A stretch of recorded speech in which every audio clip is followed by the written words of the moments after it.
Welcome to Late Night Story. When the world goes silent and shadows stretch longer, some stories awaken, whispered only to those still awake. So put on your headphones, turn down the lights, and let me guide you through the quiet hours. If you're listening alone, you're exactly where you need to be. If everyone can leave a comment to let me know where you are listening from in the world, don't forget to subscribe before you drift too far into the dark.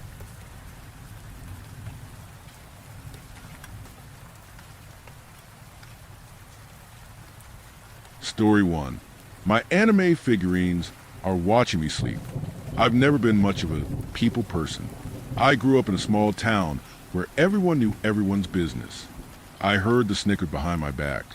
How my dad had run out on my ma. The prevailing theory around the schoolyard was he left because I was a weirdo with a lisp and greasy hair. The adults were more subtle in their cruelty.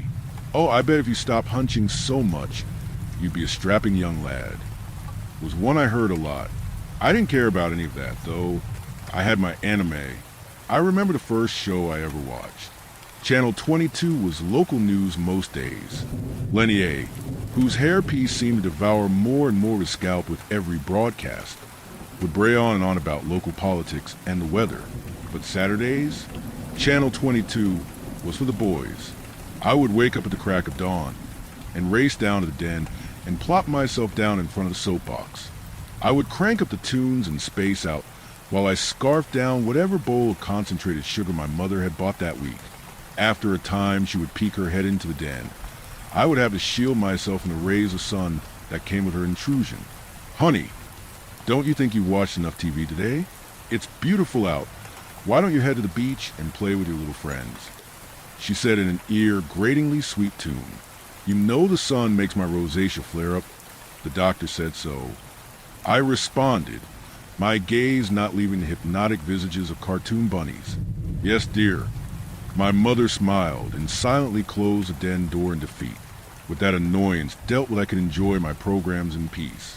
Then something new, a parade of flashing lights and piercingly high voices. A skinny girl with twin tails and a schoolgirl outfit danced onto screen. She flashed a smile and batted her oversized, oval eyes at me. I was hooked. My love affair with the Eastern arts ballooned from there. I collected as much merch as possible to share my passion with the world. I'm talking about ill-fitting shirts and out-of-print collector's edition DVDs. My fellow students did not take kindly to my new hobby. I was met with disgust and vicious mockery. I was branded an outcast for life. So quick, they didn't even clean the wound. But I didn't care. I had my anime. High school came and went, and I was finally free to stay at home and search for new releases. Money was no object. Whatever my mother refused to pay for was covered by my part-time job that was mostly remote. It was just making cold calls, but it paid a hefty amount. Eventually, I got an auto dialer to make them for me, and I focused 100% of my time on my shows. That idea worked too well, actually. I was eventually rewarded Employee of the Month and offered a full-time gig at the call center. I declined naturally and was simply given a pat on the back and told to keep up the good work. Time passed, and my shrine to the East grew. I began collecting figures of certain characters. The first was that twin-tail beauty, of course, but she was joined by the rest of her squad soon enough. There's something so delicate to these figures, often frozen forever in a single PVC fill pose. I handled each and every one with care. My room was adorned with them. I started with a single display shelf. My father had built it for me when I was young. No doubt holding on to a ridiculous notion I would fill it with various athletic accolades. The Moon Warrior was placed there with care, her sturdy plastic smile forever brightening my day. I would admire that altar nightly, though I soon grew bored with the same dead eyes looking at me though. So I moved on to the next show and collected more. Soon my room became a resin temple, adorned on all sides by 9-inch anime girls. At first, I tried to organize them by show, but as it became more and more about praising my waifus, I decided to keep my favorites close to me. I slept on a king-size mattress, surrounded by my queens.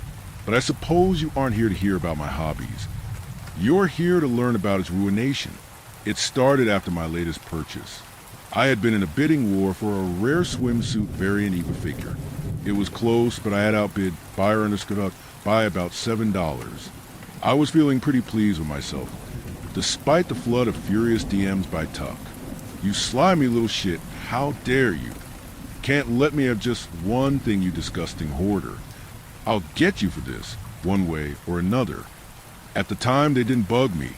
I thought them a tad melodramatic. Though I had been known to fly off the handle myself if I lost one of my girls to another. But when my prize arrived, I noticed something was off.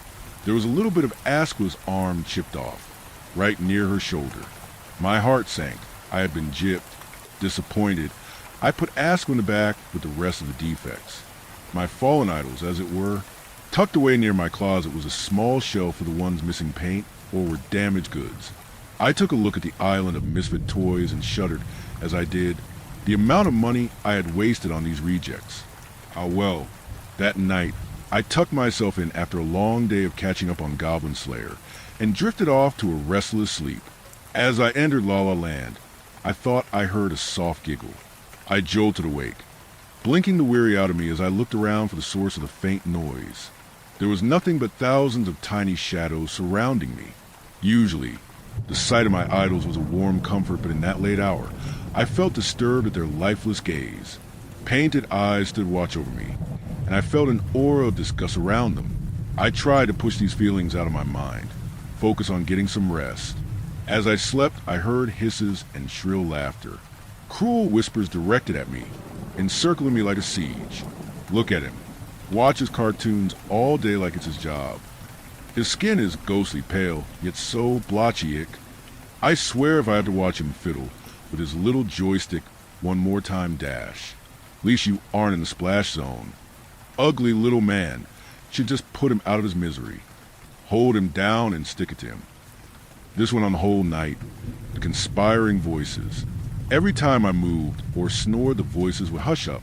There was nothing but them, my tormenting goddesses. Surely they couldn't be mocking me. They were different. They were all I had. I awoke the next morning to a light knock on my door. Ma poked her head in, her hair a fraying silver, and winced as she saw me.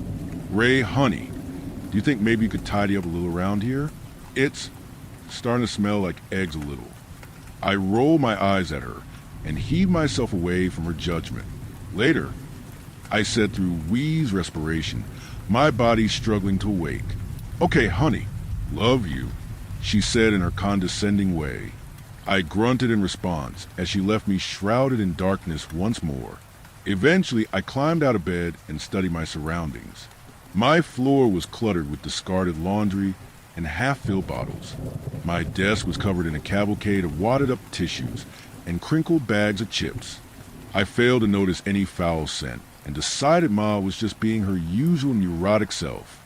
I flipped my auto dialer on and watched some monster museum to pass the time. Out of the corner of my eye, I noticed some of my girls were missing. I leapt to my feet, my frantic steps thundering across the sea of clutter. I was missing my twin-tailed queen, as well as mine Faye. Had Ma come in here during the night? She was always shooting me disapproving looks about my collection. In my search, I kept hearing this clattering sound, like something was scurrying around the walls. In a huff, I stormed out of my room and raced to confront Ma. I found her doing the dishes, and she flinched when she saw me angrily sputtering. "W, what's wrong, hun?" she said, forcing a cheerful smile. "Did you go into my room while I was sleeping?" I accused. "I'm missing pieces of my collection." She gave me a vacant look in response. "No, dear, I know how much you value your private time." She stuttered at me, avoiding my scornful look. She was lying. That's why she couldn't bear to look at me. I smirked at her pitiful display. "Right. They better turn up. That's all I'm saying." She recoiled at my words, and I left her to toil in the sink. When I entered my room, I was greeted by a sharp pain in my ankle. I screamed and battered the ground with a frantic swat as I hopped over the bed. I heard the pitter-patter of tiny toes scrambling across the floor as I did. I flopped down. The bed cried out in mournful pain. A blotch of red had bubbled up on my ankle, the wound already turning a purple hue. I scratched at it and wiped it off with one of the crusty socks lying around my bed. Satisfied, I looked around for my assailant.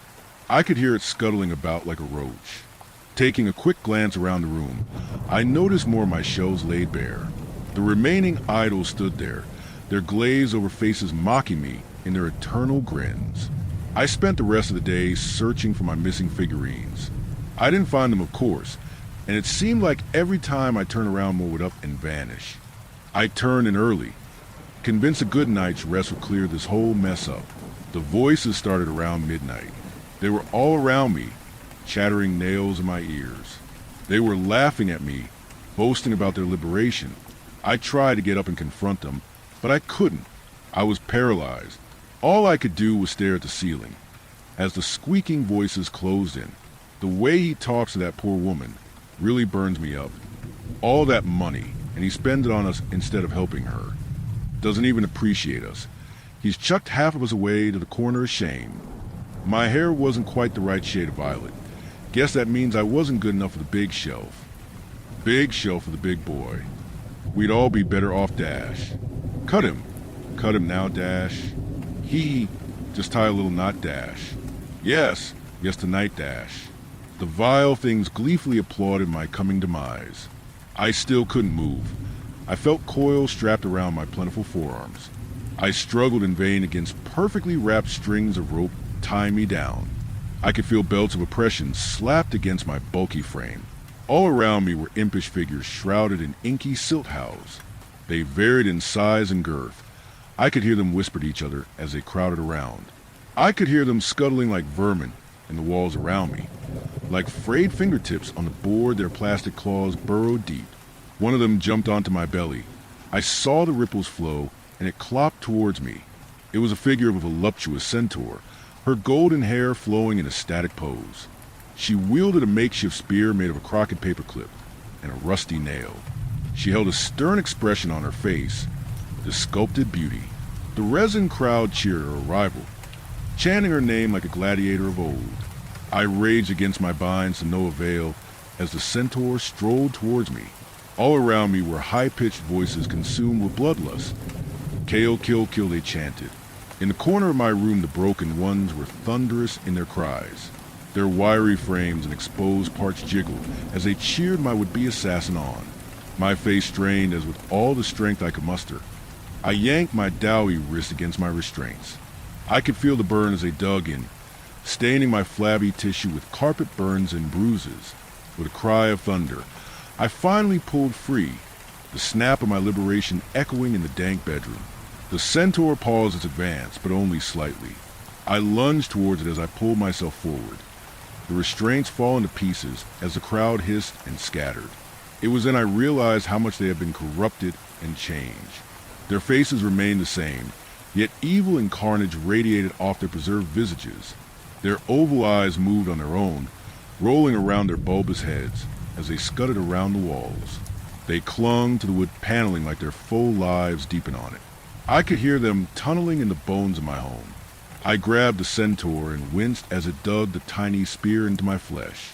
It was a feeble yet determined attempt. Each blow a little prick that oozed crimson as she struggled in my grasp. I tanked the assault and whipped the centaur against the wall. She hit with a hideous smack and limped to the ground.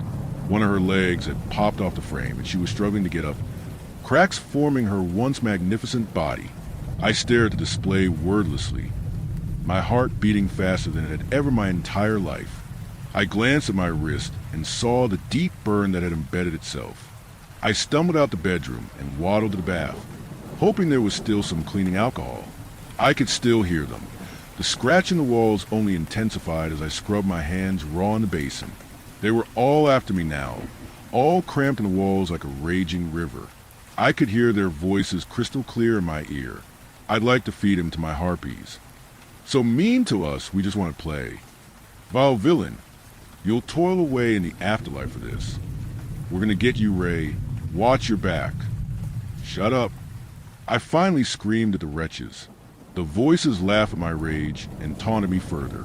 That damn scratching was infuriating. It was like they were termites chewing away at the life of the house. If they tunneled deep enough, they'd collapse the place on me. Ray, is something wrong, dear? I heard Ma weakly call from her bedroom. "Go back to bed, Ma."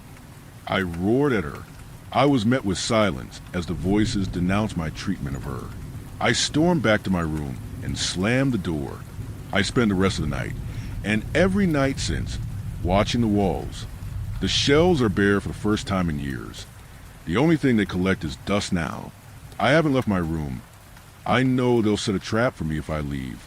They've said as much. I can hear the little rascals skittering in the drywall, even now. They whisper their vicious lies to me every night. But I keep watch. The second I take my eyes off the walls, I know they'll emerge from the paneling and take their cut of meat. Sometimes when I'm drifting off, I'll feel a sharp pain followed by a ghastly giggle. The sores appear on my back, on my shins. Damn vampires, a lot of them. They prick and slash whenever they can. A little reminder that I am their prisoner. I won't let them get me, my once prized possessions. Ma used to knock on the door, begging me to come out. She hasn't come for some time. For the better. For all I know, her knocking was an attempt on my life. I can hear them plotting. They're gonna spike what little water I have left. I already threw it away. That'll teach them. Despite how dry my throat is, it's worth it just to spite them. I'll hold out a little longer. I'm sure I'll think of something. The voices won't get me. I'm too smart for that.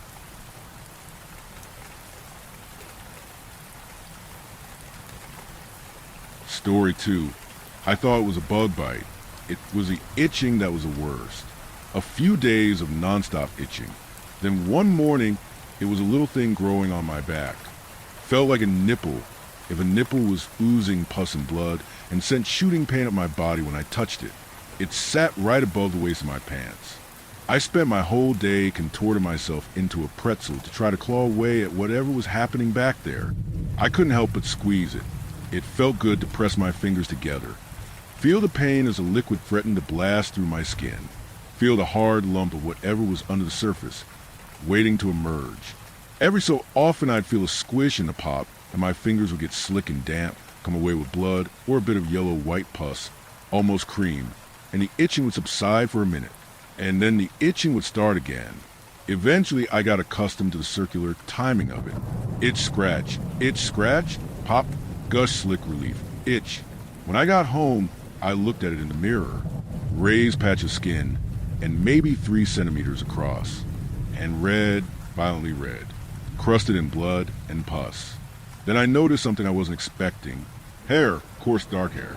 Ingrown hair, I thought. Simple, happened before. You yank it out, infection clears, Bob's your uncle.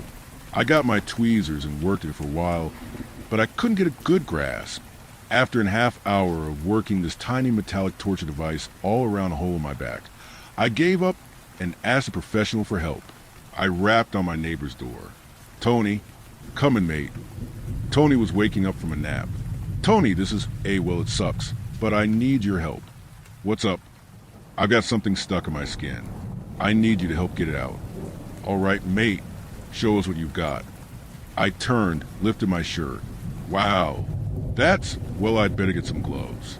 "Come on in." "Real sorry, mate. I'll owe you a sixer. For this, I'll take it." We're in Tony's bathroom, which is spotless. Tony's a medic, which is why I knew he'd be bloke for the job. He's got tweezers and gauze and fluids. And I don't know what else. This is gonna hurt. I've got to get in there to excise any infectious tissue. What you reckon it is? If you're lucky, just a blocked hair follicle. If not, screwworm maybe. Tony smiled a mischievous smile. Screwworm? Yeah, the larvae burrow into wounds. Turn like screws to dig themselves in. Mean suckers. Hurts like hell coming out. Die no. They can lay up to 500 eggs. Not helping, mate. I think I got something. I watched as Tony used tweezers to yank on the hair. He pulled and it opened, blood burst from the wound, splashing Tony's mirror, sink, and the face shield he wore. Nice. Look at that. Tony kept pulling, one slickly red strand of hair becoming 2, then a dozen, then a handful of hair coming out of a ragged, open, bloody hole above my ass. He pulled and pulled until his sink was full of sopping wet blood-drenched black hair. Then he started digging with a finger, and I started to scream. Eventually, he pulled his hand out of the hole and back. He held something up in his fingers, studying it. What in the world? Through clenched teeth, I spat. What is that? We've got to get you to the hospital, mate. This is something else. It's a tooth. I pulled out a tooth. In the operating room, numbed from the spine down, my whole naked backside being worked on by a mess of doctors. One of them asks, "Were you born via IVF?" No idea, Gov.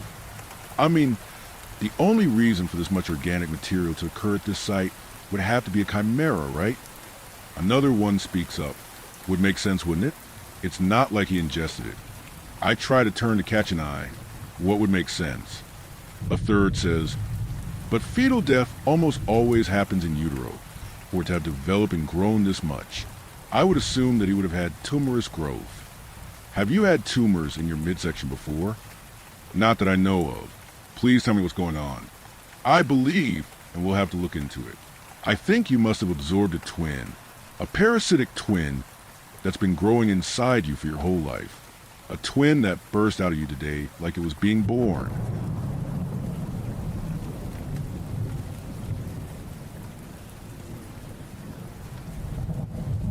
Story 3. Creepy old dude. 3 days in a row. 3 days in a row, I took my morning walk around my new neighborhood. A kind of Rocky Mountain suburbia where tall meadow grass sprouts from the sloping yards of earth-tone homes. And he was walking up his driveway. 3 days in a row. Just after 7 a.m., I left my cul-de-sac, perking my ears to make sure no car was coming around the blind curve, and walked onto the road along the ridge of the hill. Cool autumn air warming in the rising sun. Breathtaking view of snow-capped mountains in the distance. Skinny old guy with a perved mustache walking his ugly little poodle on a leash. As always, dressed in puffy winter jacket, wool hat, jeans, and boots. He waved without a smile. Not some normal greeting, but insistently, almost wildly, like something was off about him. And though my hand felt like a 20-pound plate, I waved back, mathematically. The chances of meeting him at the exact same spot, where the driveway from his modest ranch home met the street, 2 days in a row had it been 1 in 1,000. But 3 days? More like 1 in a million. Especially since a full 3 weeks after moving out of hot, noisy Denver. These were the first times I'd laid eyes on him. Irritated, I kept walking along the ridge and down the hill, turned around and went back up. Sure enough, he stood in the shade of the ponderosa pines where my cul-de-sac connects to the road, as if waiting for me, his dog snuffling the grass. He waved again in that same frantic way. My stomach turned even though I hadn't eaten breakfast. You might be wondering what's the big deal about an elderly man walking his dog and saying hi to a neighbor? Why would I even notice such a thing, much less let it bother me? I'll tell you why. It was his vibe. A heaviness rising off him like heat from summer pavement that almost made me feel like puking. And no, I'm not that way with anyone else. I have no problem greeting the husky middle-aged jogger huffing by on his morning run. Happy to smile at the kids, boy of maybe 11, girl of probably 9, waiting for the school bus. I even nod at the 20-something blonde in the red Jeep, who speeds past me every weekend morning on her way back from who knows what late-night escapades. Yet this guy, I couldn't help but tense up when I was around, like he'd done me some wrong, and I was holding a grudge my conscious mind couldn't remember, though my body did, deep in my bones. Because I'm polite, I always wave back. Still, it took a ton of effort, and afterwards I felt rotten, like I'd thanked someone for spitting in my face. That Friday before I went to bed, I set my alarm for 6 a.m. No way he'd be up that early on a Saturday. Yet out in the cool dawn, does and fawns nibbling the dewy grass. There he was again, walking up his damn driveway. I was so angry I crossed to the other side of the street. Still, I knew he saw me, the heaviness dropping on my shoulders like a wet coat. I walked slowly this time, hoping he'd be gone from my cul-de-sac by the time I got back. No such luck. My stalker stood in the same place he always did at the junction of the road. Done with being nice, I marched past, ignoring his wave, and when I was most of the way to my house, turned around to give him the finger. He was already gone. What the hell did he want from me? If he hadn't been such a frail old bag of bones, I'd have been afraid for my safety. But since I could have probably killed him with one good punch to the head, it was nothing more than creepy, though plenty at that. The next morning, Sunday, I waited until after breakfast to take my walk. I wasn't even surprised when he was there again, pacing up his fucking driveway like it was the most normal thing in the world. I can't even articulate how much I hated this man. I was so mad, I didn't even nod at Blondie as she whizzed by in her Jeep. Grinding my teeth, clenching my fists, I hurried back to the cul-de-sac, wanting only to get inside and lock my doors. I shook my head at the maniac as I went past. He didn't react, just kept waving. On Monday, I skipped my morning walk and only headed out when I got home from work. He was there at the top of his driveway, of course, always there. I turned around and went straight home to call the cops. Breathlessly, I told him a crazy man was following me around my neighborhood. After a few minutes of trying to explain the gravity of the situation and them reminding me that excessive friendliness wasn't a crime, I accepted they wouldn't be any help. I hung up. Tuesday and Wednesday I didn't go for a walk at all, just off to work at my usual time. On Thursday I ventured out a couple of hours after sundown, the night brisk and quiet. My heart pounded by the time I got his driveway, except, wonder, he wasn't there. Then my guts turned to cement at the scuffle of footsteps, the patter of little paws. Red hot with rage, I was done, absolutely done. Hey, asshole. Not having to see his wrinkled face made it easier to confront him. The footsteps stopped, but he didn't say anything. I could barely make out his figure, a dark stain in the night, like an ink spill on a black page. Why are you following me? No response. Well, I'm on to you, I spat, voice shaking with anger. Or was it fear? And if I catch you anywhere near me again, I'm gonna beat the living crap out of you. I stalked off into the night, pulse pounding in victory. One thing for sure, I got my point across. No way he'd still be out when I got back. I turned around at the bottom of the hill and trekked up again, half hoping he was waiting for me so I could keep my promise. I imagined myself sweeping out his spidery legs and kicking him in the spine, or shoving him hard in the chest so he fell on his bony butt, or even just rearing back and decking him. While it's true that outside of grade school scuffles, I've never hit anyone, this time I knew I'd deliver, and damn the consequences. On first glance, the cul-de-sac looked empty, but it was pitch black out, so I couldn't be sure. I strode along, and indeed, no one at the junction. I felt something inside of me that had been tight for weeks finally unspool. Next morning, up and am at my usual time, though raring for a fight, verbal, physical, both. I had a feeling the old guy wouldn't be there. And I was right, no sign of him on his driveway. I even waited a minute to be sure, but the door to his squat little house stayed shut. For the first time in weeks, I enjoyed my walk. Fresh air in my lungs. Mountains glowing in the rising sun. Quiet. The whole reason I moved up from the crowded, stinking city. Happily, my luck held the next morning, too. And the next. For a full blissful week, I saw neither hide nor hair the weirdo and his scrawny dog. Now, Sunday morning, the old man still MIA, I started to feel a tiny bit bad. With the break I've had, I'd be okay seeing him once in a while. It was just the everyday thing that bugged me. As I strolled along the ridge road, blood singing in my veins, sky pastel blue, I wonder if maybe I was overreacting.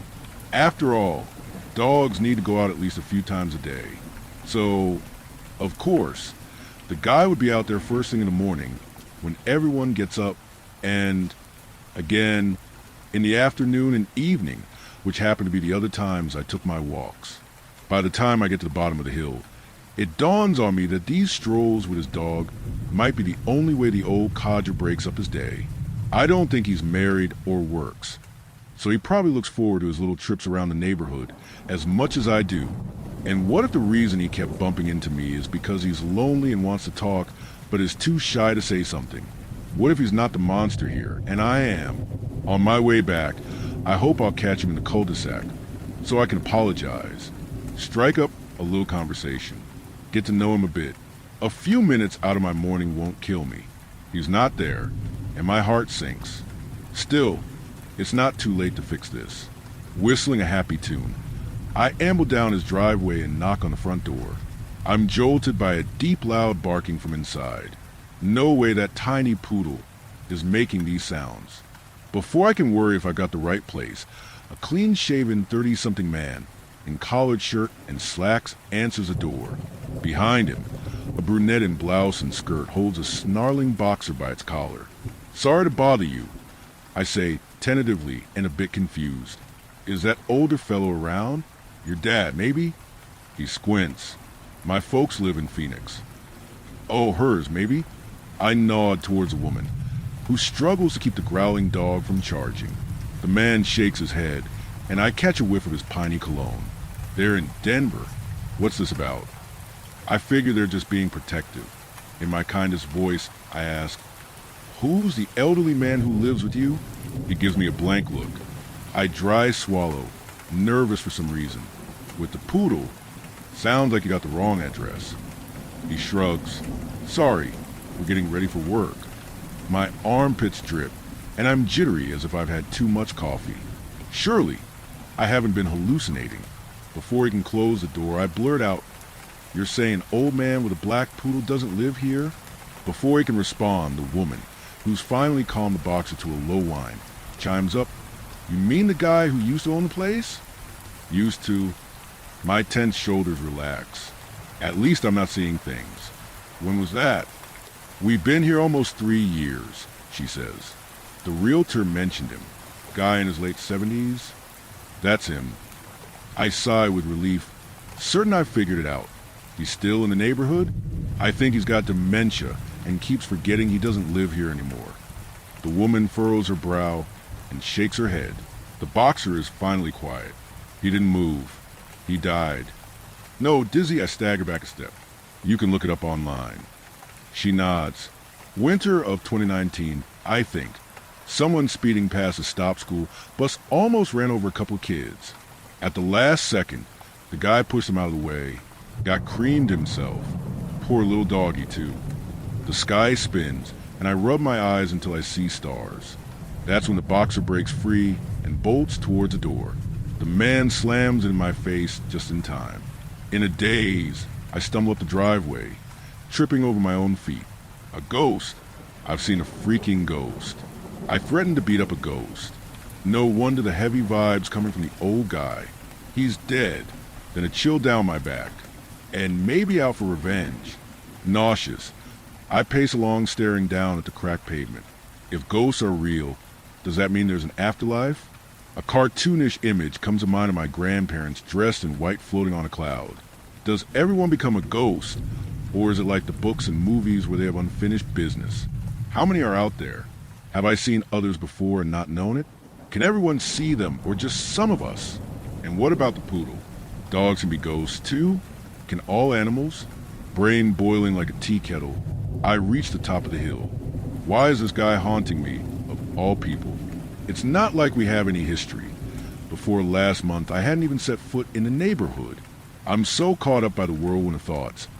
I don't notice I'm in the middle of the street, not until the red Jeep roars around the blind curve, headed straight for me.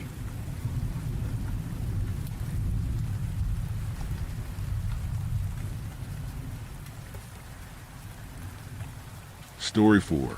What I found in the Patagonian mountains should not exist. If you believe demons are just superstition, I beg you to read carefully. What happened to me in Argentina destroyed every certainty I once had about faith, science, and the very fabric of reality. I went there with orders from the church, confident that I was investigating nothing more than fear, folklore, or madness. Instead, I found proof, undeniable, horrifying proof, that evil is not an idea but a force, alive and relentless. And once you have seen it, there is no turning back. It began with an extraordinary visit on an otherwise ordinary Sunday afternoon, just after Mass. The bishop himself came, carrying direct orders from Rome, urging me to embark on a journey south towards the farthest reaches of the continent, to the state of Rio Negro in Argentina. My task was to investigate a series of strange occurrences that had unsettled the region, and to report my findings to my superiors. This was not the first time I had been entrusted with such a mission.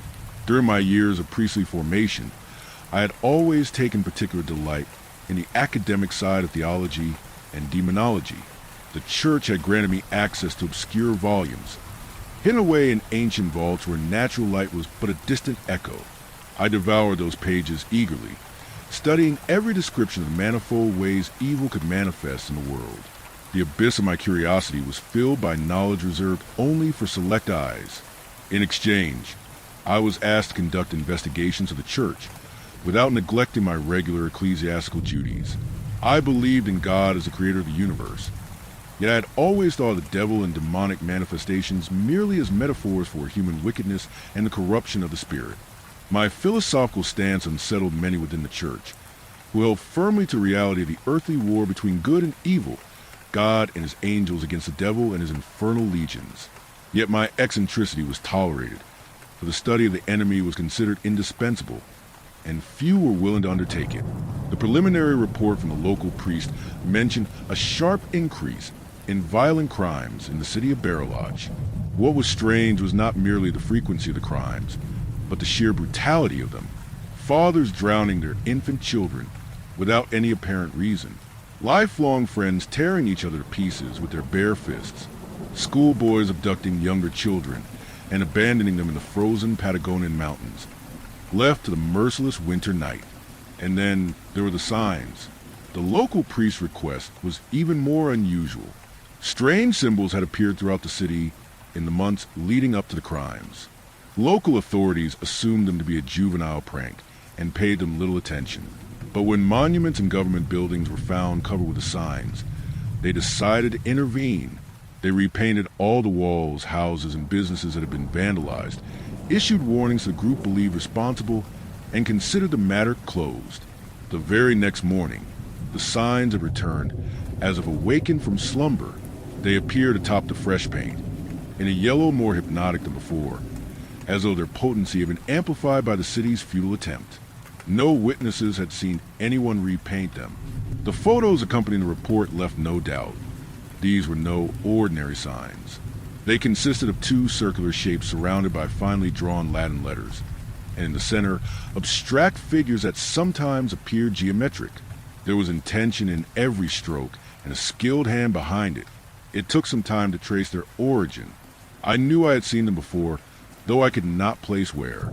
With the help of Matthew, my protege and deacon of the parish, we deduced that it was a demonic sigil. The circles surrounding the figure served as protection for the summoner during the ritual, while the letters and drawings were symbols designed to invoke a specific demon. Lemegidin claviculus salomonis. Someone is attempting to channel evil. A grimoire descent into the inferno. I whispered as my rationality trembled. It was a sigil of Beleth, considered by medieval scribes to be a demon of great power, one of the kings of hell. Twisted stories followed this malevolent entity through the ages. It was said that with its persuasive power, it could turn the most devout man into the cruelest of tyrants, and that it could grant forbidden knowledge to those who invoked it, but only after they had sacrificed their humanity. Despite my skepticism, if there was even a remote chance of finding objective evidence of a demonic presence in the city, it was better to be prepared. I asked Matthew to come with me. His youth and fervent faith could provide a fresh perspective on the investigation. It was winter, and a sky heavy with reddish clouds welcomed us to Lodge. The icy wind swept down from the majestic snow-covered peaks, biting our exposed faces with its harsh caress.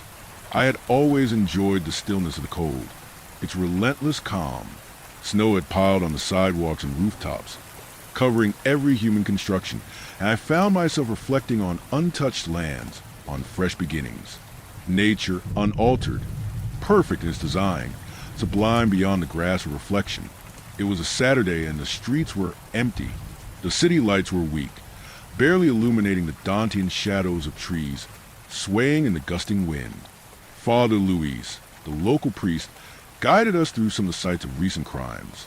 He was a large, aged man, his 40 years of service to the Holy Church evident in his solemn bearing. He seemed unwashed and sleep-deprived, worn by endless duties. The yellow sigil is present in every case, he said anxiously, even in the depths of mountains, where the children have been abandoned. Signs were carved into trees and etched onto great stones by the stream's edge. "I read the report you sent," I said calmly. "Do the authorities have any suspects?" "No. Nobody has seen anything. Nobody knows anything.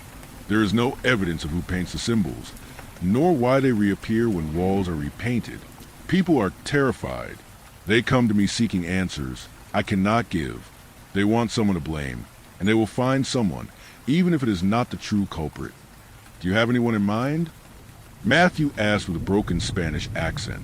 "Yes, there's a man living near Lake Stephen, on the outskirts of the city," he said, and his face flushed with fear and shame. The shame of the informer. His faith is shaken by the inexplicable. "His name is Lysandro. People say he is an artist. He has lived here for 20 years, a hermit who comes to the city only once or twice a year for provisions. Ever since the sigils began appearing, he has been seen wandering at night, observing, taking notes, sketching, talking to himself. Once he was treated with cordiality, but now people fear him. They believe he is somehow connected to what is happening, or that he is hiding something. The police had questioned him, but found no evidence linking him to the symbols or the acts of violence. Despite Father Luis's warnings about Lysandro's presumed hostility, it was clear I had to attempt a conversation. Night approached, and we decided to wait until morning to reach the lake. The city was silent. Not a single car passed along the streets. From my hotel window, I could see the central square and the surrounding avenues, all melting into a sea of white. The only things that shone were the sigils of Beleth, perfectly traced in hypnotic yellow. Their aesthetic power was mesmerizing, awakening my curiosity and opening the abyss of my imagination. What if it were all true? Perhaps the old priest had been right. Perhaps evil walks among us. I shivered. I woke, seated in a chair, staring out the cold window. I did not remember falling asleep. No dreams. No nightmares. Only darkness. It was early morning. The sun had not risen and would not for hours. Late winter dawns, early nights. I left my room and knocked on Matthew's door. No answer. I decided to leave him to rest while I went down to the lobby for coffee. Father Luis had warned that no car could reach the hermit's dwelling. We would have to leave the vehicle by the roadside and hike several miles through the forest. He had made the trek once, in his younger days, attempting his Christian mission, and had been met with cordial indifference. "Be careful tomorrow," he had said. "There is something in those woods." Strange decorations on the trees. I remember feeling watched all the way to the lake. When I was finishing breakfast, Matthew appeared in the dining room. He looked unsettled and poured coffee with a trembling hand. "I saw him last night," he said, "there in the darkness, scribbling, whispering. There was something unnatural in the way his body moved, as if a terrible force drove him uncontrollably from within." "You mean the artist?" He saw me watching. He fixed his eyes on me, and I felt my soul being examined. Malice in his gaze, a darkness blacker than any earthly abyss. "I do not believe his art is intended for museum exhibitions, Father." After a 40-minute drive along the mountain road, we reached a trailhead that would lead to the hermit's dwelling. Despite staying alert, we saw no sign of the yellow sigil. The sign marking the trail was completely rusted. Half the letters of the lake's name were missing. Lago Stefan, Cami Aruro. A grim welcome. The trail was narrow, barely wide enough to see more than a few feet ahead through the dense vegetation. In the lack of daylight, we switched on our flashlights, pushing aside branches with our hands. But there were no footprints to guide us. In some parts, the forest grew so thick that we had to use machetes to continue. It was clear that no human had traversed this path in years. The peculiar artist must have known an alternate route to the city. Strange anthropomorphic shadows appeared beyond the tree lines. I wanted to believe it was pareidolia, my fearful mind creating images from the interplay of flashlight beams and the enormous branches around us, but I could not be certain. The silence was absolute, broken only by the sound of our own steps. No bird sang in this forest. After a couple of hours, the sun began to rise, casting a weak light over the trail. Our flashlights were no longer necessary, and the path widened enough to walk without hacking our way through. We arrived at a clearing surrounded by leafless myrtle trees and decided to rest for a few minutes before continuing. "Look there," Matthew said in a trembling, hushed voice. Carved into the tree trunks were subtle Latin inscriptions, neatly etched in yellowish pigment. "Venit, accipit, dat." He comes, he takes, he gives. I felt a pressure on my chest, and my mind began to whirl. At the base of one tree, almost at its roots, I noticed a semicircular line extending into the soil. Desperately, I began to dig with my bare hands.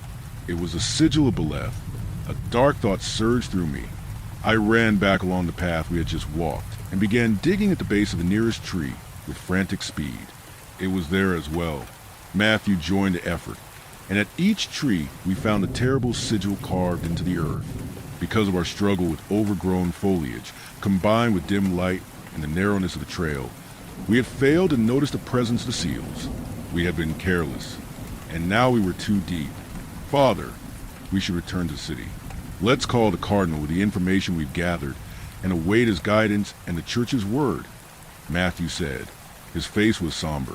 He tried to remain calm, but I could see his hands trembling uncontrollably.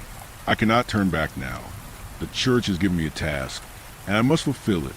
I am afraid, yes, but if we are truly facing a display of demonic forces beyond our comprehension, I must speak with the artist. I won't blame you if you return to the city." At the time, I thought my decision was determined by duty to the church. Now I know it was driven by something darker and more primal, human curiosity, corrupted and malevolent. But now I know it was due to something more twisted and primordial, the malignant human curiosity. If there was even the slightest chance that the sigils carved by the hermit corresponded to objective evidence of demonic evil among us, all questions and horizons of investigation would open. The world would take on a new color, darker and more terrible perhaps, but it was a risk I was willing to take in pursuit of truth. The young deacon decided he could not leave me alone in the face of the unknown, but he repeatedly emphasized the danger of our situation. We continued along the path, now completely flanked by leafless trees.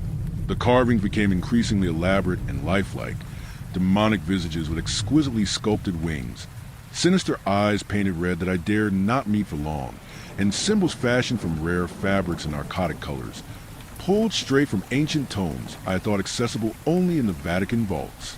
It was not meant for men to see such things, yet once seen, they could never be unseen. Evil was not a force to be fought, nor a shadow to be banished. It was a mirror reflecting the secret marrow creation, a chaos woven into flesh, despair inscribed in every soul. To confront it was to confront ourselves, and to realize that faith, reason, even love, are nothing but fragile veils trembling over an endless void. And in that void I understood survival was not a blessing but a sentence.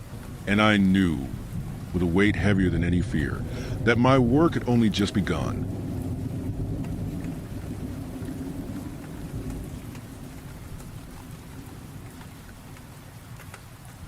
Story 5. I watched my neighbor dig for weeks. Last night, he climbed out different. I don't usually pay attention to my neighbors. I've lived here for years, and I barely know their names. A couple months ago, the guy 2 doors down started digging in his backyard, and it was hard not to notice. At first, it looked normal. A square cut out of grass, the sort of thing you do for a tree or a planter box. By the end of the week, it had stretched wider, deeper, until it looked more like the start of a construction site than a backyard project. He was out there every night under a buzzing floodlight, shirt plastered his back, shovel working steady. Sometimes his wife came out with a glass of water. She'd hand it to him, stand there for a while, and then go back inside without a word. I told myself it was none of my business. Still, the sound carried. One night the scrape of the shovel cut off, and something else carried across the yards. It came in slow, uneven bursts, deep enough I felt it through the walls. The best way I can explain it is like standing too close to someone and feeling their breath. I thought maybe he had a pump down there, but when I looked over the fence it was just him and the pit. The hole kept growing. He started bringing down a ladder and disappearing for longer stretches. When he came back up, his clothes were streaked with dirt, like he'd been crawling instead of digging. After a while I noticed the shadows. His floodlight threw him long across the grass, but sometimes the shape twitched when he didn't. Once I saw him leaning on the shovel, catching his breath, and his shadow leaned the other way, toward the pit. I kept watching. Couldn't help it. A week or so later, he started screaming. He dropped to his knees at the rim, plant both hands on the dirt, and lean over as he let out. Not words, not anything like talking, just raw sound that cracked until his voice gave out. It always ended the same way. The scream would cut off, and the yard would go silent in a way that felt wrong. Not peaceful. Heavy. Another night, he dragged a box across the patio. Heavy enough that I heard it scrape. He shoved it in, and it landed with a dull thud, muffled fast. A thin mist rolled back up, spilling over the edge and across the grass until it thinned in the air.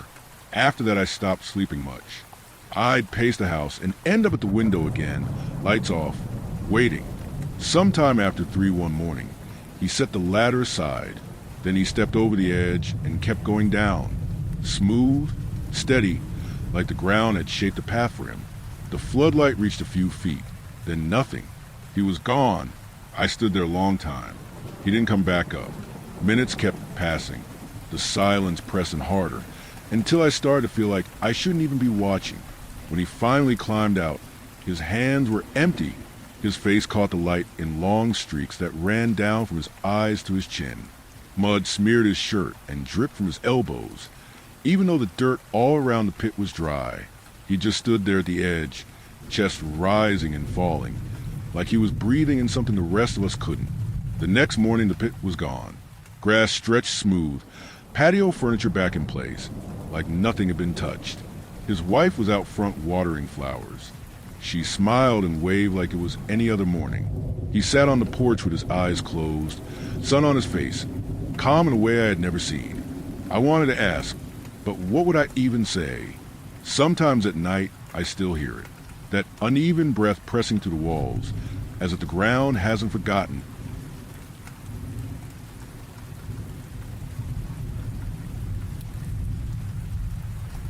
Story 6. For the love of God, don't ride the red line past dark. If you were to poll any daily commuter, they'd tell you the trains operated by the Chicago Transit Authority are far from elegant. The floor is sticky, the cabins smell like piss, and the odds you'll see someone urinating and defecating directly onto the platform rises exponentially after dark. Despite all this, however, I can't help but love it. I was a teenager visiting from the suburbs when I first boarded the Brown Line. It provided me a freedom of mobility I had never experienced before. If you can look past the sorry state of most of the trains, a ride on the train can be captivating. That's why I'm so heartbroken I can never ride again. Don't get it twisted. I wasn't banned or anything. I just can't trust it anymore. Not after what I've been through. It was a couple weeks back, and I was taking the red line south from my job in the Loop. Anybody within a 50-mile radius of the city can tell you the red line is bad news, especially after dark, but it's manageable if you know what you're doing. Keep one earbud out. Keep your head down. And for the love of God, never look at people walking between the cars. If you were to run a census among people who have used the emergency doors on the Chicago subway, not a single one of them has a clean record. I like to think of myself as a person that doesn't often pass judgment, but the sorry state of these intercar wanderers is really something to behold. Their clothes are more grimed than fabric, tattered and worn. They reek of weeks of caked on piss and shit, and their eyes are glazed over, like the dead walking. If not for their ability to operate a door, you would be forgiven for assuming they had lost all mental faculty. These are a special breed of human. I've had them mumble at me as I pretend not to hear, lunge at me gauge if I'm jumpy, and pull their pants down and shit while I'm in the seat next to them. You've got to understand then that it wasn't too out of the ordinary when I saw the man that day. On the way down, a balding man with a grimy beard and a shit-stained surgical mask pulled beneath his nose passing the doors in the back and made his way up the car and to the next car up. The train came to a stop between Sox 35th and 47th. The loudspeaker mumbled its typical incoherent fuzz that somewhat resembled an announcement of maintenance and a promise to begin moving again shortly. Now at this moment I took stock of who was in the car. We might be together for a bit, and no suspicion is unreasonable on the red line. Everyone seemed more or less to be like me, normal people on their way home after work or school. There was one man sleeping on the seats, resting his head on a backpack with a blanket draped over him. These sleepers are actually the least of your worries on the train. When you don't have a home, a $2.50 moving hotel room doesn't seem like too bad a deal. If you get up and change trains every 2 hours, you have a place to sleep where people can't find you. I let my head back down and scrolled my phone for another 15 minutes before I got irritated at the stoppage. There had to be at least one other train right behind us waiting to move forward. What's taking them so long? I tried to chill out and go back to my phone when I felt the cabin start to shake around a bit. I thought this meant we were moving again, but when I looked out the window, we were standing still. Inside our car, the passengers looked at each other in confusion when suddenly the connecting door opened and the balding walked through. I didn't notice it was him because, again, you have to pretend these people aren't there if you don't want to be harassed. I was alerted when a woman in her 40s stood up and shrieked. I shot my head over there and saw his ragged garb was dripped in blood. His mask was fully saturated and dripping, but his hoodie and jacket was only speckled in it. I would later lament that my train just happened to be the one to get hit with a bath salt zombie. But in the moment my mind was blank and I froze. He grabbed the woman and pulled his mask down, revealing his rotted and wide-spaced teeth. She broke away from him before he could bite, but he continued his pursuit, mumbling nonsense that resembled English in phonetics alone. The whole car stood up and went for the door on the opposite side, but it wouldn't open when they tried. Everyone crowded in the back as he staggered forward. Just before he lunged, however, the man sleeping on the seat shot up and jabbed him in the neck with a short pocket knife. He must have hit an artery because the blood poured out of him like a faucet, blood spattering against the floor. The cops arrived only minutes later. All in all, he took out the train operator, mutilated a man in the next car down, and ignored the passengers in 2 consecutive cars. In his blood they found meth, MDMA, shrooms, and fentanyl. Just a schizo who drove himself over the edge. Even though weeks have passed, I haven't been able to get myself to take the train. I've killed myself on Uber fare while I figure out where and how to get a car. It sucks, but I just can't do it anymore. That's a problem for the sleepers to handle, I guess.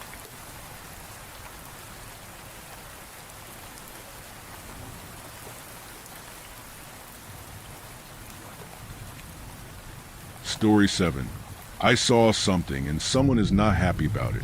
I don't usually post online. My life's boring, predictable, and most days I don't have much to say. But tonight, if I don't write this down, I'm going to lose my mind. If you know what's happening to me, please DM. Please. I was excited for a weekend getaway, but this turned into something I wouldn't have dreamt in my worst nightmares. For me, the best getaway is always a long bike ride. No fancy resorts, no flights, no parties. Just me, my bike, and the road. The plan was simple. Ride out to visit my grandparents in their village, about 600 kilometers away. I had been planning this for weeks. A good stretch of highway, music in my ears, fresh wind in my face. It felt like I could breathe again after months of being stuck in routine. The ride was perfect. Smooth, bright afternoon. I had my playlist blasting.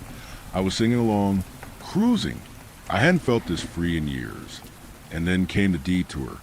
I had checked the route the night before. No construction, no closures.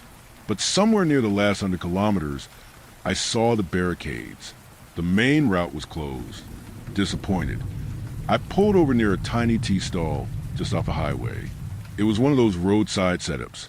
A wooden cart, a few chipped glasses stacked carelessly, and an old man serving steaming tea from a dented kettle. Beside it sat 2 other men smoking, their eyes darting toward the dark stretch of road that disappeared into the forest. I parked my bike, pulled off my helmet, and ordered tea. That's when I heard it. One of the men said, "It happened again. A young couple gone. The bike was found abandoned. Police have been searching for a week." The other man whispered something back, but I couldn't hear. At first I brushed it off. Villagers love their stories. Every highway has its accident tales, its ghost stories. I sipped the scalding tea, scrolling through my phone to check maps for alternate routes. Then I saw the flashing lights. A policeman screamed past us, siren tearing through the calm evening. It sped straight down the forest route. The old man serving tea muttered under his breath, "Not again." My stomach nodded, but I reminded myself my grandparents were expecting me. I'd told them I'd reach before dinner, so I shoved the unease down, strapped on my helmet, and drove into the forest road. The detour was a nightmare. No streetlights. The road was pitted with craters and loose gravel. My headlight carved a thin cone through the darkness, illuminating tree roots clawing across the edges of the asphalt. I turned up the music to drown out the paranoia, but it didn't work. My helmet trapped the sound of my own breath, shallow and uneven. 10 minutes in, I saw red lights ahead. A line of vehicles idled, brake lights glowing. Something was blocking the road. I slowed and pulled closer. The unmistakable blue and red flash of police vans cut through the trees. They had erected makeshift barricades. Sheets of plywood propped up, covering something from view. A cop waved at drivers to keep moving. No stopping. No questions. But I needed to know. "Brother," I asked a man walking past me, clearly leaving the scene, "what happened?" He didn't even pause. His face was pale, lips dry. "They pulled him out of the pond," he said. "The missing couple. Don't look. Just don't." And he walked away. But of course I looked, through a gap in plywood wall. I caught glimpses. A motorcycle, its paint stripped and rusted like it had been underwater for years. Ropes tightening, pulling shapes from the pond. The silhouettes of two bodies dragged across mud. I should have driven off. Instead, I edged closer. Through another gap, I saw them clearly. My stomach lurched. They were naked, skin bloated and blackened, as if their veins had burst and leaked into the flesh. Their faces were swollen beyond recognition, and across their bodies, painted in thick white strokes, were symbols. Circles intersected with jagged lines, strange marks on their foreheads, chests, thighs. The smell hit next, sour, rotten, wet. I gagged inside my helmet, stumbled back, and nearly dropped my bike. A policeman shouted, "Move ahead." His voice cracked like a whip. I fled. I drove as fast as I could. Potholes, speed bumps, ditches. None of it mattered. I needed distance between me and that pond. When I finally slowed, relief trickled in. I even switched the music back on to calm my nerves. That's when I heard it again. The siren, growing louder. My chest tightened. I looked ahead. The same barricade. The same flashing lights. The same cop waving traffic forward. I froze. This wasn't possible. I had left that place behind. Maybe it's deja vu, but there it was again. And then the same man, the one who had walked past me earlier. He walked past again. Same expression, same dry lips, same words, but they were addressing someone else behind me. They pulled him out of the pond. "Don't look. Just don't." I felt faint. I ripped off my helmet. Sweat poured down my face despite the winter air. My ears rang, my skull throbbed. I stumbled off the bike, clutching the handlebar for balance. The last thing I saw before collapsing was the same sight to the barricade gap. The couple, bloated and dripping, dragged across mud. Only this time they were looking at me. When I opened my eyes, I wasn't on the road. I was sitting at the tea stall again. The empty glass of tea rested on the cart. My bike was parked where I'd left it. The two men were still smoking. The forest road still loomed ahead. I don't remember how I got there, but I knew one thing. I couldn't ride that road again.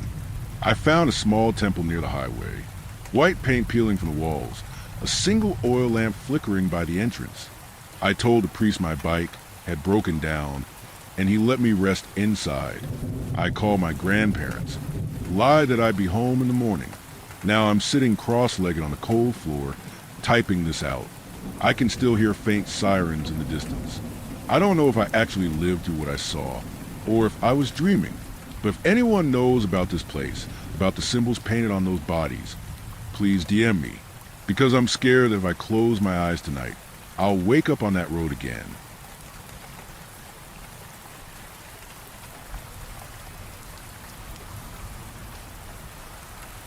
Story 8. I was haunted for 2 years, and now I have PTSD. This is a pretty old story. I've debated if I should post this for a while now, as I suffered from PTSD for years after all the events transpired, but my therapist suggested I should do it as a form of cleanse. I won't bother trying to convince anyone if this story is real or not. I'm just making this post as part of my therapy. I might consider answering some comments, or maybe not at all. Regardless, I'll give a bit of context before I actually start recounting the events, as this is a very long story. I moved in with my father when I was 14 because I couldn't stand to live with my mother at the time, and I also wanted to help my dad, as my mother was making his life miserable with the alimony payments he needed to make for me and my sister. Moving in with him was the best decision ever, and I did not regret it at all. Things all changed when my dad lost his job when I was 21 and going to college. At this point, both me and my younger sister, who already had given birth to my niece, were moving with my father, and we were extremely happy living with him. For context, I live in Puerto Rico, and it's a small island, so it's very normal for college students to live with their parents here. After my father lost his job, I saw him struggle to make ends meet to keep my sister, niece, and myself living with him. So we decided it was for the best to move in temporarily with my mother, while my dad could get his finances back on track. This is where the story actually begins. My mother lived with my stepfather, a self-made man with his own company, in a house he had recently purchased in a rather wealthy area of Puerto Rico. This house was rather big, but since day one something in my gut just didn't sit right with it. I couldn't quite put my finger on it, but since nothing was really going on initially, I just figured it was paranoia and too many scary movies. When we moved in, the people living in the house consisted of my mother, stepfather, my 2 younger stepsisters, my younger sister, my niece, and myself. Too many of us, if you ask me. Each and every one of us had our particular struggles, and it really did seem like the space was way too chaotic for anyone's good. In retrospect, I'm guessing this is what made whatever haunted us to stick to us and the house. At first, it started out very subtle, and it targeted my sister. She had it the worst out of all of us. My mother was overly critical of her for having a baby at 17. She suffered from depression and had already attempted to take her life once at that point. Having the knowledge I have today, it's clear to me why she was the first to be targeted. She started suffering from constant nightmares. Her depression worsened again, and just a constant general unease at all times while being within the house. She confided in me all these things, and I truly believe what she was experiencing. Then one Tuesday morning, I was fast asleep in my bed when I started having a horrible nightmare. I woke up from a nightmare only to notice that I couldn't move at all. My bed sheets seemed to be pinning me to the bed in an unnatural way. I tried to squirm my way out, but couldn't, and immediately felt like I was sinking on the bed. I kicked and pleaded for my life until suddenly everything was lifted, and I jolted up from the bed, gasping for air and shaking violently. I left the room, still trembling from the event. Up until that point in my life, I had never experienced anything like that, so I was pretty confused about what exactly had happened. I went downstairs only to find my sister sitting on a sofa near the entrance of the house with a puzzled look on her face, and I could tell she was unwell. I asked her what happened, and she said the words, and I quote, "I'm not sure what happened, but I just feel like I dreamt like my bed sheets were pinning me to the bed, and that I was suddenly sinking into my bed." As soon as she said the words, I felt my stomach sink. I knew then and there that something was completely and utterly wrong, and that this was not something we could just brush away. I sat beside her, and with trembling words, I told her I felt the exact same thing. We both looked at each other for what felt like an hour, and I knew we were both considering what exactly this all meant. We didn't really talk much about it afterwards. We both didn't want to admit that we were experiencing something that felt straight out of a horror film. But that was only the beginning, and things just got increasingly worse from there. As the months rolled by, the events in the house became more frequent and more aggressive. Furniture moved, lights turned on and off, windows banged, the house itself shook. Without us telling anyone about what was going on, my stepsisters also started getting involved in it. They started experiencing nightmares and all the crazy things that were going on in the house. I wonder if my mom and stepdad also experienced things. But when we asked them, they just called us crazy and dismissed it like it was nothing. I think I can write a whole book about all the events I experienced, but here are some of the most notable ones. 1. I was sitting at the kitchen table, drawing. I like to use that space sometimes, when I heard a clicking sound and quickly noticed that the lights in the ceiling, which were all individual lights wired together in the same circuit, were switching on and off individually. I remained frozen from fear looking at the lights until they all switched back on. I started gathering my things to leave when I saw a mote of light coming from the outside. Across from the table where I was sitting was an open door that led to a half bathroom with a large window that looked onto the garage. The light was glowing brightly from within the garage, as if a flashlight was being pointed in. The light ran away, but the only place it could have gone was to the backyard, which I had complete visibility to my right through the glass double doors. But when I looked in that direction, I saw nothing, like the light just vanished when it was out of sight. 2. In another occasion, I was in the living room, watching TV, and my sister was in the kitchen making food for herself and her daughter, when suddenly I heard a loud bang and my sister screaming right after. I ran toward the kitchen, only to find my sister petrified looking back at me. An ever cabinet in the kitchen opened. When I asked her what that sound was, my sister replied, barely able to make out the words, "They just opened by themselves." 3. In another occasion, I was asleep on my bed and randomly woke up in the middle of the night, something that would start to happen very frequently after this point. At this point, I had no trouble sleeping with my door completely open, so I turned on the bed to face the side of the room where my door was, and that's when I locked eyes with it, a tall figure standing at my door, looking down on me. As soon as my eyes were locked on it, I experienced a full-body paralysis that I can't describe. Unlike sleep paralysis, I was fully awake at this moment. I wasn't groggy or half asleep. I was conscious and staring at something I could not comprehend. Something I knew wasn't human. It was tall, and for some reason I picture hairy when I think back at it. The seconds felt like hours, and I couldn't blink. My eyes couldn't look away. I was forced to stare at it as it stared back at me, until there was a split second where I found the strength to look away. That's when my body was released, and I spent the rest of the night laying there, panicked and scared, not wanting to look back at the door until the sun came up. A few months of similar activity passed, and we were starting to grow accustomed to it. We knew at times the lower floor of the house became heavy and scary, and that was the signal to leave to the second floor and into our rooms and close the door. Some other times it would follow us into the rooms and give us nightmares, night terrors, or sleep paralysis. Some other days, nothing happened. It was unpredictable at best, but slowly but surely things were getting worse, and we all experienced it. After the 1-year mark, things started to ramp up quickly. My niece was already a year plus old, and we quickly noticed she had a particular affinity for this thing that haunted the house. One day, my sister had to take an early class and asked me if I could drive her niece to her after the class was done. So I stayed alone with her in the house. When the time to leave came, I started preparing all the bags, the car seat, and things my niece needed.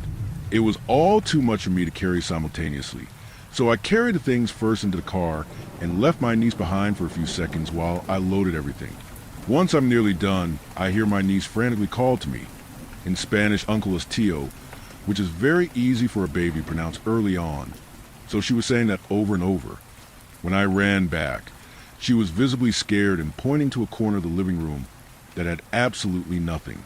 My heart sank and I got freaked out.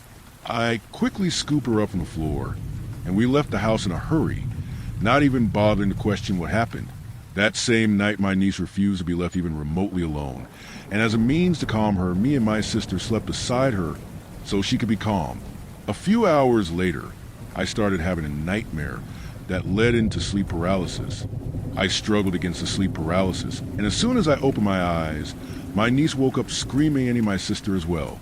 We had all experienced a collective sleep paralysis.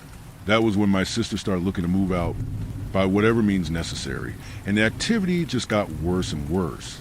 On one specific night, my family, save for one of my stepsisters and myself, was at a concert, and we were left alone in the house. I was downstairs and felt the bottom floor of the house get all scary and heavy, so I ran back upstairs and locked myself in my room. Once I got sleepy and climbed into bed, I felt my heart start to jackhammer my chest, and at this point I knew that what I was feeling meant it was close by and stalking me. I got pissed, stood up from my bed, and headed into my stepsister's room, telling her as I entered the room, "Listen, that thing is in my room right now. Can I sleep with you?" To which she replied, "Sure, but bring your own blanket, 'cause you know I like putting the AC really cold." I paused for a moment at the door, thinking that I have to go back into my room where that thing was. I mustered up the courage, headed back into my room, at that point fully panicking. I grabbed my blanket, headed back into my stepsister's room in almost a sprint, threw the blanket to bed, and then turned around to shut the door. But when the door was about to be shut, I heard and felt a thud, and that's when my whole body and blood ran cold. I tried again to shut the door, this time visibly shaking, and that thud I will never forget sounded again through the room. It literally felt like there was something between the door and the frame, standing there, preventing me from closing it all the way. I became panicked and frantic. I tried over and over to close the door, but it kept getting deflected. The fear in me was like nothing I had ever experienced in my entire life. As I was doing this, my sister was almost screaming at me to close the door, while crawling back to the bed frame. I tried to reply that I was trying to close the door, but I just stammered out of fear.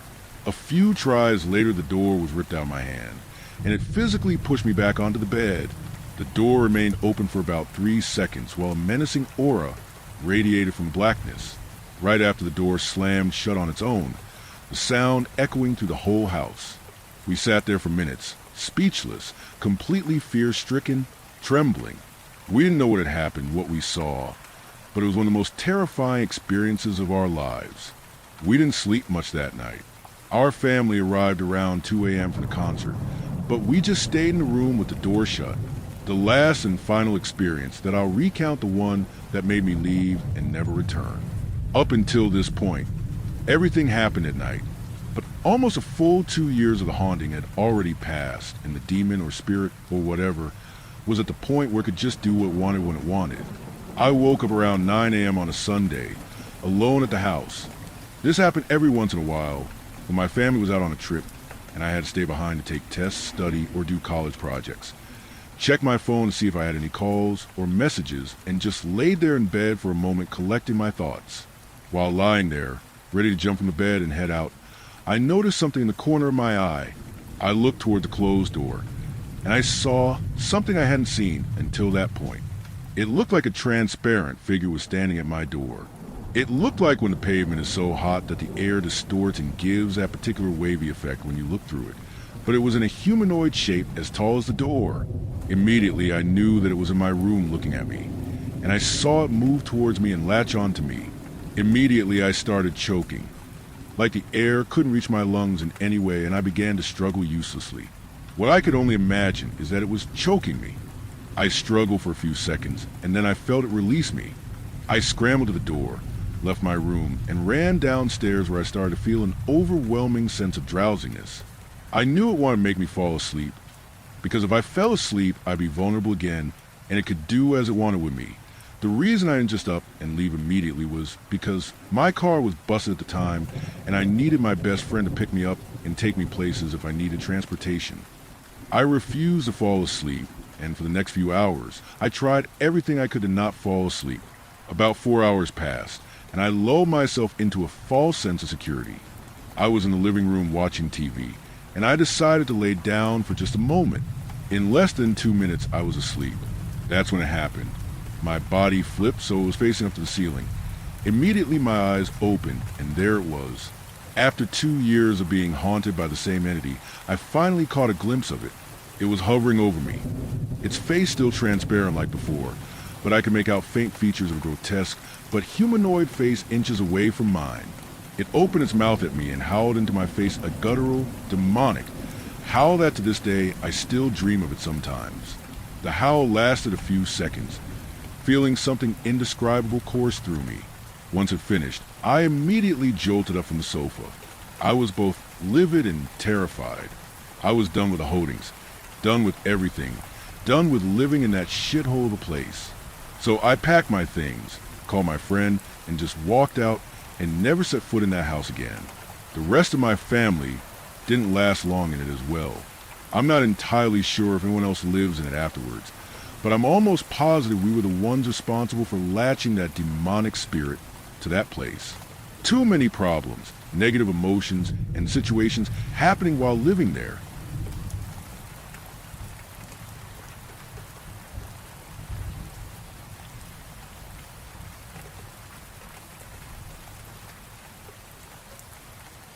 Story 9. Mosaic of Madness. Red hats, lavender boas. I used to do that. Can't really get to do that anymore. Just stay here, and it's this day, and they won't turn up the television. I keep asking, but they just walk right past me. Oliver hasn't come in to see me for a while. The youth council kids stop in and give me a card. It's a nice card. Later, that's the same card I use as a third talisman.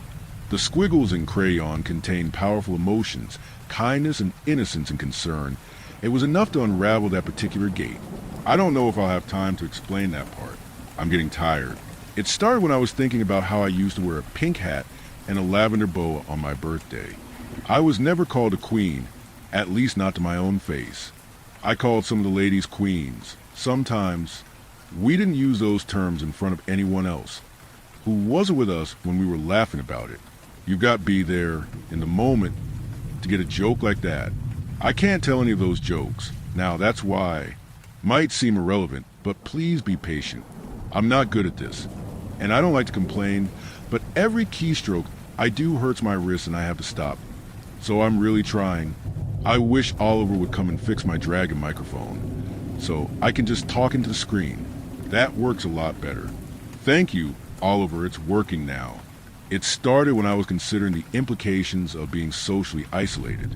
My health has started to deteriorate, and I want to tell everyone what has happened. I've seen it, and I am still here. They didn't take me with them. I don't know why, but I think if I could tell my story, somewhere there will be an answer why they wouldn't take me. I could feel their intentions, the ones who I wasn't afraid of. They just wanted to help. The challenge of explaining what has happened, what I've seen, is that it sounds insane, not because of what I have seen or what has happened, but because it did not happen in a way that is sequential. It is like an Ouroboros, a time loop. I'm sure you know what those are, but it was also unlike those things.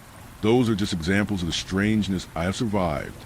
It was quite horrifying, but I remain to tell my story, even if I am not very good at it. I am reluctant to begin with the moment of terror, but that is somewhat the beginning. From my own thoughts, I realized that I was not alone in being socially isolated.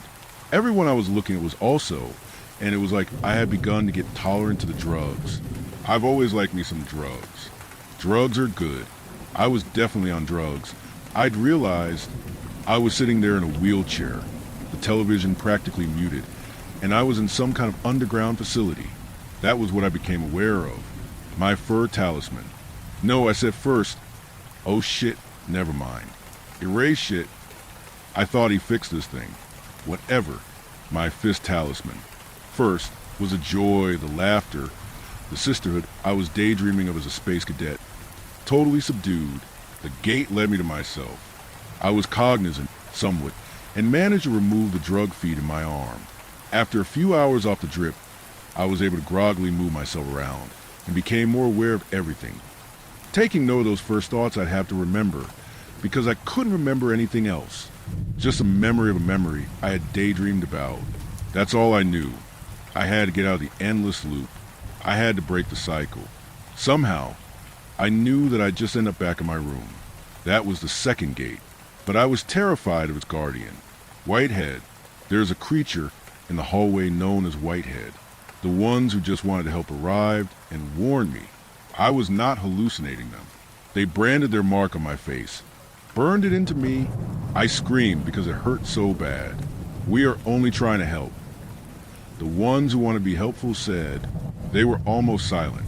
They were tall and thin, and had blood-red eyes and skin as white as snow. Each wore a black crown of thorns. I was not afraid of these, even though they had hurt me when they marked me on my face. Would one of you push me? I asked, still wincing. I could smell the burnt skin on the brand. Anything to be helpful, they said in whispering voices.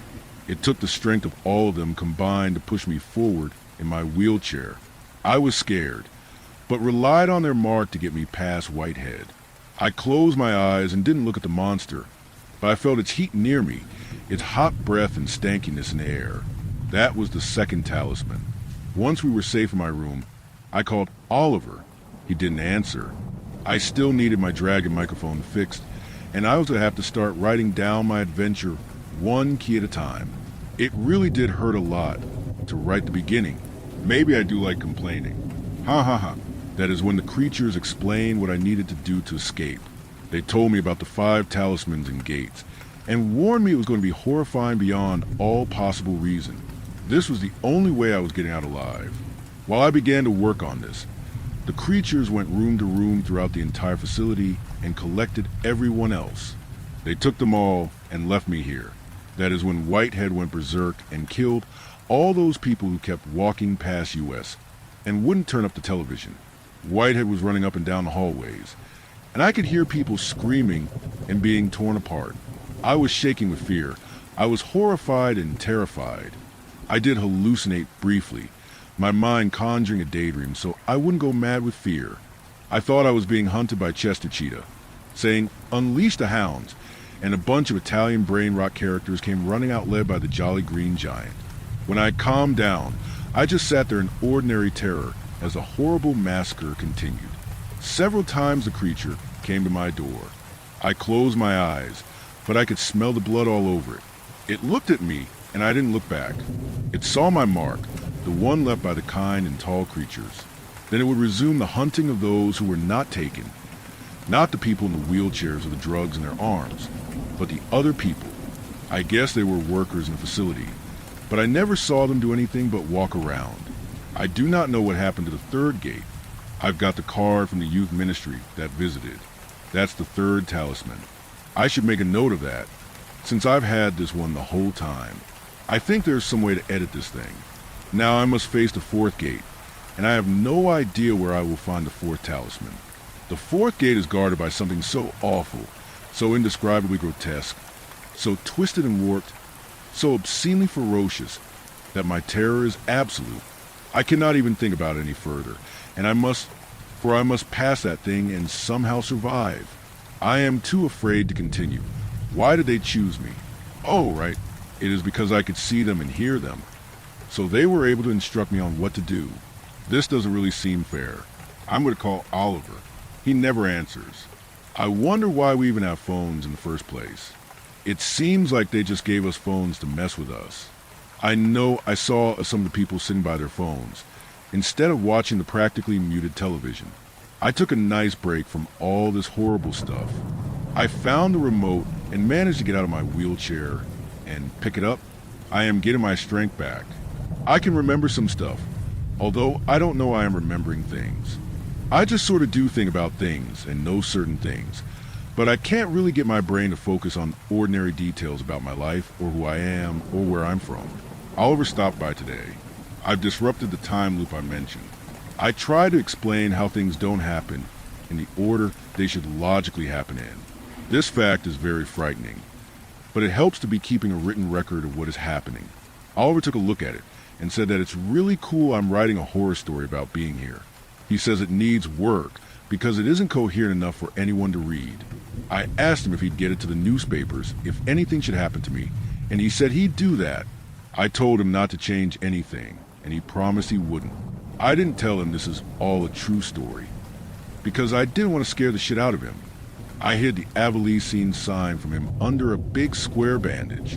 Whitehead had licked up every single drop of blood, sucking it out of the carpets and peeling it off the walls with that nasty tongue. The place was perfectly clean when Oliver came to visit. He did notice, though, that all the rooms were empty. He didn't notice that there were no more workers anywhere. He asked me what was going on, said he couldn't find anyone and that it was spooky. Then, creeped out, despite my best efforts to protect him from the living hell nightmare fuel facility of mutilation horror shows. He left shaking. All alone, I removed the bandage. Before I could forget, if Whitehead didn't see the mark, I'd be torn to pieces, devoured, and my blood would be licked out cracks between the furniture. That's what Whitehead did to the so-called workers. So, for a moment, I felt kind of charged up, and I went for a walk out of the wheelchair. I am definitely getting my strength back. Fear does wonders to the body. I live in constant terror, now the guardian of the fourth gate. Last night, while I was resting, although I barely sleep, and I am becoming very hungry, since I cannot find any food, that's when it happened. The guardian came up from below, slithering and pulling and snapping. It ried over Whitehead, who looked kind of like a mixture between a dog, a man, and something reptilian, and had a head as white as the Avalesines. Whitehead served no further purpose, except as food for the next guardian, who must be as hungry as I am, I guessed. I shrieked in terror at the sight of Whitehead being ripped apart and eaten by so many mouths in such a horrible way. I was terrified I'd be next. That is when I realized my body wasn't the only thing growing stronger. My mind was also getting sharper, because I caught on that I wouldn't need the fourth talisman. I reached the fourth gate with the third talisman. Skipping a gate? Sure. Not using the right talisman. Why not? I held up the card against a freakish embodiment of carnal cruelty. The gate followed the path of the crayon drawings, erasing as they were put upon the paper, the magic unraveling the seal of sinister evil. I was too scared to go through, although on the other side, freedom, I can see I am there in the past, sitting with my club, with my girls. We are laughing and drinking tea and teasing each other, and it is all joy. I'd go through, but it isn't my time. It was the mosaic of madness. It was insane while I was not. It shifted form, ever-changing, trying to show me whatever I would see to get me to step inside. I knew the monster would wake up as soon as I did, and come after me. The mosaic of madness was a creation of nightmares, trying to take away my mind, and it was the cause of my deteriorating health. Now that I knew what it was, I had begun to recover my strength of mind and body. I was almost free. The mosaic of madness was the tiles on the floor of the waiting room. That's what it wanted you to think. It is a sentient pattern, a thing that hates the living and wars upon the sane. It is a mathematical inevitability, that it would spontaneously come into our reality. A number from another dimension where numbers were colors, and colors were gods. It might be impossible for you to understand. You must pass through a gate before you can comprehend what it means to do so. Sooner or later, everyone does. That is why all must know what is waiting in between this place, and that on the other side of the first gate. The mosaic of madness saw me seeing it, and unleashed those monsters to try to stop me. If I could go through the gates, I could escape the time loop. I needed to cause sequence where it had lost all meaning. I had to reason with the impossible pattern, the mosaic of madness. Instead, I bowed to it, knowing it could never be defeated, never removed. It hadn't won, but my fear had, at least in that moment. I needed to get myself together, the dread of that precipice being too much to overcome. I limped back to my room in defeat. I am too afraid. I am a coward. I had it all worked out. I'd tricked the system, gotten past the monsters when I realized I had an opportunity. I'd done it. It was enough. The fear of going through that gate, stealing through it, cheating the awfulness I've endured, I was too scared. Maybe tomorrow I will go through. The fourth guardian is a bloated mess, seething in the hallway. I'll have to sneak past it and go back down there below where the gate is still open. I can hear some of the laughter, even up here in my room. I know what it showed me isn't what's on the other side. I know it will be a place of the living, a taste of freedom. And that is all. I will be hunted until I can reach the final gate. I am most afraid. I looked at the Avalesine sign on my face. In the mirror, it is healed up somewhat. I don't have time to edit this whole thing, and I don't think there's anything to change. While I was looking in the mirror, I remembered everything. I'm not a prisoner. I'm a guest. I think that I will get some rest, now that the fear is starting to subside. Knowing who I was before, having my head clear, I can give certainty that this is all true, although I cannot explain any of it any better than I have. All of it will be fine. That monster will follow me into the gate, and I will have a hide among the living. It won't find me. I am quite cunning, and I will escape. At least that is what I hope will happen. I realize it's not really a plan. He's going to give this to the newspapers, so that everyone will know what happened here. I'm super tired, so I'll head out after I rest for a little while.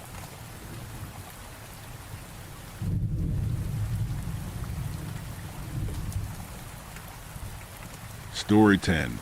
I work as a janitor in a school where all the kids are quiet. One day they all screamed. I hate when a place gets too quiet. Ever since I was little, I had always been this way according to my mother. Whenever I'd be just alone in my room, she would always hear either a clap or a small bucket of pencils being dropped on the floor. When I would go for a drive, I would always have either the radio on, or I would play music from one of my several playlists. I know no kid has ever dreamed of working as a janitor. That's one of the things that separated me from everyone else, is that I was the one that always wanted to do the odd jobs. If a teacher had asked me to help stay behind and clean up, I would. If a neighbor needed help cleaning leaves from their gutter, sign me up. Most people would call it as just a kind gesture, but in my head it was more so as keeping myself busy. One of the best feelings when doing odd jobs is knowing what's happening behind closed doors. You get to know the ins and outs. I don't remember when it actually started happening, but I do remember one specific instance that was off to me. At the 7th grade hallway, in our school, 6 to 8 had their own section and different hallways. One of the students was shutting their locker after putting stuff in and leaving. I know what you're thinking. What's weird about a kid shutting a locker? This poster already sounds crazy. It's the fact that there was no noise from when they were closing it.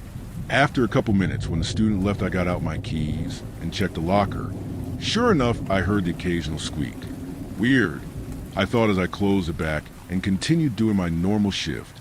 The next couple of days, after I overheard the English teacher and the librarian talking down the hall as I was mopping the floors. Have you noticed anything about the Macintosh twins lately? The English teacher asked. The librarian just shrugged. I find it a peaceful change of place, she said. You know how rowdy and loud those boys have always gotten. I guess they might have finally learned to grow up and stop annoying others. I knew of the twins that they were talking about. The Macintosh twins were your usual troublemakers, always disrupting the class with crude jokes and gestures. Teachers complained about them constantly. During the lunch period, I decided to go see for myself, as this was a rare occurrence. I walked by the cafeteria and looked in the door while letting other chatting students through. There they were. Both of them were sitting at one of the tables quietly. Neither of the boys were moving. Everyone else seemed to act like they just weren't there. What got me, though, was that they weren't eating. Like at all. Just sitting there unmoved and unbothered. I swear I don't think I even saw them blink thinking back at it. But I'm probably right. I just shrugged it off. Said I was overthinking. Then after a few more days, more and more kids started going silent. A substitute teacher complained to the principal one afternoon. I overheard them conversing outside the door, which wasn't hard since Principal Warren was a loud man even when he speaks normally. Mr. Warren, the substitute, says, I think something's genuinely wrong with the students. Principal Warren chuckles. And what's wrong about them? Are we disrupting the class? Well, no. That's the thing. They are just silent, almost in an eerie way. They would do the things I asked them, but most of them would just be unnerved and quiet. Their blank eyes just looking at me even creeps me out. The substitute's voice trembles. Warren gruffs. If they aren't being pests, then don't bother me with this nonsense. Here, just take your pay and leave. After I stepped out of the way as the substitute left almost shocked, I was confused. Why are none of them concerned about this? Seems too odd just to be a rare occurrence, I thought to myself. As soon as I went to the back of the hallway, I jumped. One of our students, a boy, was inches behind me, was just staring at me. I almost had a heart attack as I went to calm myself down. Jesus, kid, you almost scared me, I said to him. The boy said nothing back, just kept staring at me with point-blank eyes. I was unnerved, almost like how the substitute felt. Just then the bell rang. As more students left the building, I made sure to watch the one that felt like having a staring contest with me. I saw him go up to a woman that I assume is his mother. The point-blank expression suddenly turns to a happy one and hugs her, almost like going back to a everyday normal reaction to a kid coming home to their parents. As I look, every other kid seems to act like that as well. Even the Macintosh twins were rough housing as they were outside. I was confused. Why are the kids silent inside the school, but not out? I left that day with more questions than answers. Then something even more strange happened. Next couple of weeks, the kids were back to how they were. All noise, no quiet. The staff was a little confused, but I think they were bummed out as well. At the staff meeting one week, there was questions. To ease the confusion, Principal Warren slowly calmed everyone down, saying that things will go back the way they were. The staff agreed with this, and so did I. Who knows? Maybe it was just kids being kids. I mean, none of us has ever seen anything this far, but we thought it was just a change of times and how it was probably a trend or a prank that was viral on the internet. Weeks went by. We all slowly got the edge off as all of our kids got back to normal. I remember thinking the whole thing was funny, until one day, for some reason, every kid in the school got quiet as soon as they stepped through the doors. Just immediate silence. Talking 1 second, and then just quick silence the next. Everyone on the staff froze in place. The kids instead just walked in, got their stuff, and silently went into class. You couldn't even hear their footsteps. We all watched at one point when a kid even tripped and fell, but you couldn't hear a thing from it. They just silently got up and walked on, not even brushing themselves off. Teachers struggled going through the day, said all the kids silently staring at them as they taught unnerved them so much they had to make a little bit of noise in the classroom. It was sad, because they were all becoming like me in a way. I dealt with this one time even by banging each locker as I went down a hallway. It's just like the sound was erased in our school building. Yesterday was the first time I actually snapped. While cleaning the science classroom, one of the kids was there by the doorway silently staring at me. I couldn't take it anymore as I was gripping my broom, so hard my knuckles turned white. I let go of the broom, letting it fall to the floor. Hearing the sound of it clanking on the ground was satisfying enough, but still didn't stop me from going to him. I grabbed the boy's shoulders and in an angry tone asked, "What the hell is going on?" Silence. The thing I dread the most is evident in the air. Then suddenly out of nowhere the boy I was interrogating started screaming loudly.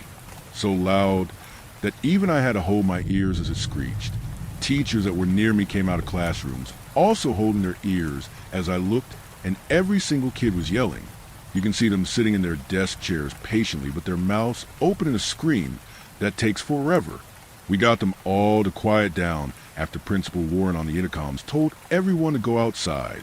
Each kid got up still screaming and walked to the outside doors like a death march. As soon as one stepped outside, the yelling stopped. They all went back to normal. We would ask the kids eventually what was going on, but they would say they have no recollection of what took place. Warren made everyone leave early, then took me aside and berated me for causing the yelling. Now I'm here looking for answers, because I don't want to go back to a school that's always quiet. The first best option is to quit, but I need to know what's happening to these kids. Just please don't let it be quiet.